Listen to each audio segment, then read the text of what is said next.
다음날 새벽빛에 나는 한결 밝은 표정으로 웃으며 다가와 내 발을 잡아당기는 조르바를 보았다. 일어나요 두목. 그가 말했다. 내 계획 좀 들어보지 않으려오? 듣고 있는 거요? 네, 듣고 있어요. 그는 터키 사람처럼 바닥에 털썩 주저앉더니 설명하기 시작했다. 산꼭대기에서 해안까지 고가 케이블을 설치하면 이런 식으로 갱도를 버틸 목재를 운반하고 남은 것은 건축용 목재로 팔 수 있다는 것이었다. 우리는 수도원에 딸린 소나무 숲을 빌리기로 결정해 두고 있었다. 그러나 운반에 비용이 많이 드는 데다 노새도 넉넉하게 조달하기 어려웠다. 그래서 조르바는 케이블과 탑과 도르래를 이용하여 운반도를 만들 것을 구상한 것이었다. 좋소? 마음에 들어요? 여기다 서명해보시오. 하리다, 조르바, 마음에 들어요. 오늘 새 갱도를 열게 됩니다. 내가 아주 근사한 광맥을 잡았어요. 진짜 검은 다이아몬드예요. 나가면서 그는 이렇게 말했다. 나도 부처에 대한 원고를 열었고 나 역시 내 갱도를 파들어 갔다. 나는 하루 종일 썼다. 쓰면 쓸수록 마음이 홀가분해졌다. 내 감정은 안도, 긍지, 혐오감으로 착잡했다. 그러나 나는 원고를 끝내면, 묻고 봉해버리면 해방된다는 생각에서 일에 몰두할 수 있었다. 나는 배가 고팠다. 그래서 건포도와 편도 몇 개, 빵 한 조각을 먹었다. 나는 조르바가 돌아오기를 기다렸다. 사람의 마음을 즐겁게 해주는 그의 모든 것, 거침이 없는 웃음, 친절한 말, 맛있는 요리를 기다렸다.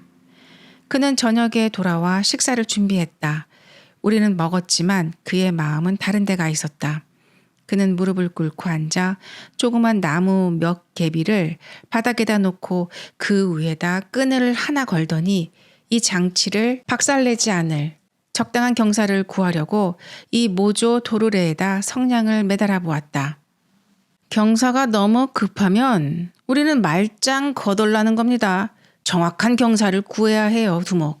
그러자면 머리와 포도주가 있어야 합니다. 포도주는 얼마든지 있소만 글쎄 머리는 좀 어떨지. 조르바와 나는 웃음을 터뜨렸다. 두목도 제법 제대로 짚는 데가 있긴 있군요. 그는 다정한 눈길을 내게 던졌다. 쉬면서 그는 담배에다 불을 붙였다. 다시 기분이 좋아진 그는 갑자기 말이 많아졌다. 이 고가 케이블이 제대로만 맞아 떨어지면 숲을 깡그리 베어내릴 수 있습니다. 목재소를 하나 차리고 판자, 기둥, 비계목을 만들 수 있죠. 이렇게 되면 우리는 돈방석에 앉습니다.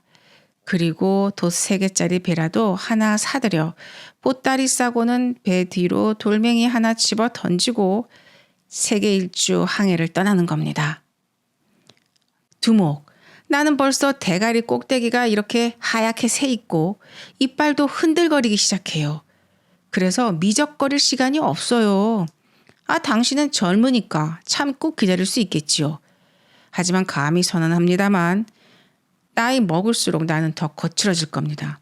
어느 놈도 사람이란 나이를 먹으면 침착해진다는 소리를 못할 겁니다. 죽음이 오는 걸 보고는 목을 쑥 내밀고 날 잡아가슈. 그래야 천당 가지. 이따위 소리를 못하게 하고 말고요.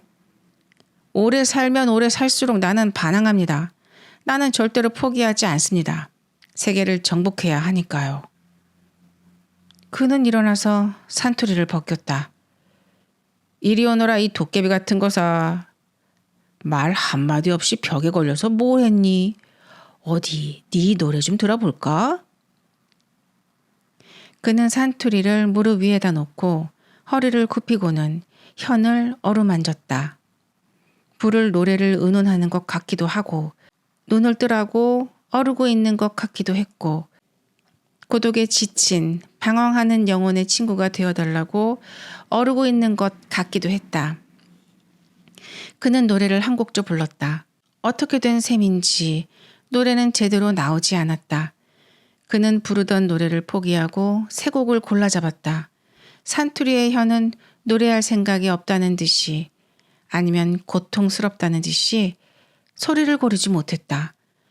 조르바가 벽을 기대고 앉아 미간을 문질렀다. 어느새 땀을 흘리고 있었던 것이었다. 하고 싶지 않대요. 그는 중얼거리며 두려운 듯이 산투리를 바라보았다.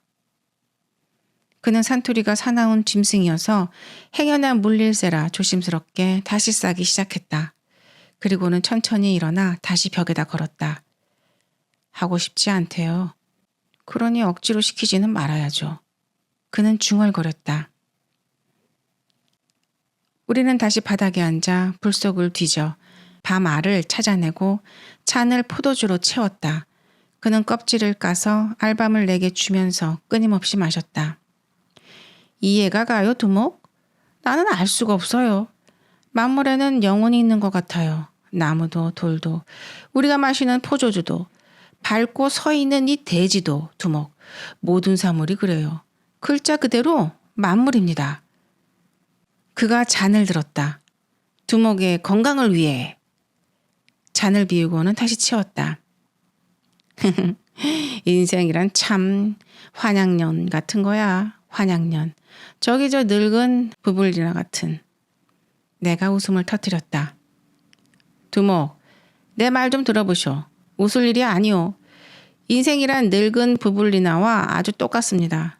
늙었지요? 그래요. 하지만 양념 맛은 거기 다 있어요. 저 늙은 것은 사람을 미치게 하는 수작을 두어가지고 알고 있답니다. 눈을 감으면 20살짜리 계집을 안고 있는 것으로 착각하고 말아요. 맹세코 말하지만 불 끄고 그 짓 할 때 저 늙은 것은 영락없는 20살이에요. 익어도 과하게 익었다고 해봐야 소용없어요. 사는 걸 좀 눈부시게 살다 보니 그렇게 된 거죠. 제독, 선원, 군인, 농부, 유랑극단, 목사, 신부, 경찰관, 교장선생, 치안 판사들과 놀아나다 보니 그렇게 된 것뿐이죠. 그래서 어쨌다는 겁니까? 뭐가 남았다는 겁니까? 저 늙은 것은 금방 잊어버립니다. 늙은 환양년이라는 게 원래 그렇죠. 옛날 애인은 하나도 기억 못합니다. 할 때마다 저것은 앙증맞은 비둘기, 순진무구한 백조, 새끼 비둘기가 되어서 얼굴을 붉히지요. 그래요. 처음 하는 것인 양 낯빛을 붉히고 파르르 떨기까지 한대요. 두목. 여자라는 건 참 알다가도 모를 동물이지요. 1000번을 깔려도 처녀로 다시 일어서는 겁니다. 자, 그러니 어때요? 기억을 못하는데. 하지만 조르바, 앵무새는 기억하고 있지 않소? 놀려주고 싶어서 내가 말했다. 이놈만은 당신 이름이 아닌 남의 이름을 제잘거리고 있지 않소? 당신이 7번째 천당에 올라갈 때마다 카나바로 카나바로 하고 짖어대는데 화도 안 납디까? 목을 비틀어버리고 싶지 않습디까? 교육을 좀 시켜. 조르바 조르바 하고 소리치면 금상첨화가 아닌가요? 저런 엉터리 수작 같으니. 조르바가 큰 손으로 자기 귀를 문지르면서 소리를 질렀다. 목을 비틀어버린다고 했소? 하지만 나는 앵무새란 놈이 카나바로 이름을 부르는 게 기분 좋은 걸 어쩝니까? 밤에 저 늙은 죄인이 앵무새장을 침대 머리에다 걸어 놓습니다. 이 작은 악마에겐 어둠을 뚫어보는 힘이 있어서 둘이서 기분을 내자마자 소리를 지릅니다. 카나바로 카나바로 하고. 내 맹세코 말씀드리지만요. 두목. 쓰레기 같은 책만 잔뜩 집어넣어 놓은 당신 머리가 이해할 수는 없겠지만 이건 정말 맹세할 수 있어요. 그 소리를 듣는 순간 내 발에는 페이턴드 가죽 장화가, 머리에는 깃털 모자가 척 신겨지고 보드라운 수염에서는 패출리 향수 냄새가 나는 것 같습니다. 나는 진짜 카나바로가 되는 겁니다. 그 제독 말이요. 나는 수천 발의 총탄을 맞은 역전의 기암에 척 올라 떠나가는 겁니다. 보일러에 불을 당겨! 포격! 개시! 조르바는 말하다 말고 배꼽을 잡고 웃었다. 그는 왼쪽 눈은 감고 오른쪽 눈만으로 나를 보고 있었다. 두목, 나를 용서해 주셔야겠어. 하지만 나는 우리 알렉시스 할아버지를 많이 닮았어요. 할아버지는 100살 때도 문 앞에 앉아 우물로 물기로 가는 처녀 아이들에게 추파를 던지곤 했지요. 그러나 눈이 좋지 않아서 똑똑히 보이지가 않았어요. 가끔은 처녀 아이들을 가까이 오라고 불러서 이름을 물어봤어요. 그러면 처녀 아이는 엄숙한 얼굴을 하고 살며시 다가갑니다. 그리고는 두 눈에서 눈물을 주르르 흘린답니다. 어느 날 내가 언제 할아버지께 이렇게 여쭤봤어요. 할아버지 왜 우세요? 얘야, 내가 저렇게 많은 계집 아이들을 남겨놓고 죽어가는데 울지 않게 생겼니? 조르바가 한숨을 쉬었다. 불쌍한 우리 할아버지. 내가 할아버지 말씀에 얼마나 공감하는지 아시오? 나는 이따금씩 이렇게 한탄하지요. 제기랄. 참한 계집들이 내 죽을 때 따라 죽으면 얼마나 좋을까. 그래도 계집들은 죽지 않고 살아갑니다. 그들은 여전히 뜨끈뜨끈하게 재미 보고 사내들은 그런 것들을 끼고 주물럭거리는데 나는 그것들이 밟고 다닐 흙이 되고 있으니 이게 보통 속상한 일인가요? 그는 다시 불 속에서 알밤 몇 개를 꺼내어 껍질을 깎고 우리는 잔을 부딪혔다. 우리는 꽤 오랫동안 마시면서 큼직한 토끼 2마리처럼 오독오독 밤을 씹어먹었다. 그리고 바다가 호요하는 소리도 들을 수 있었다.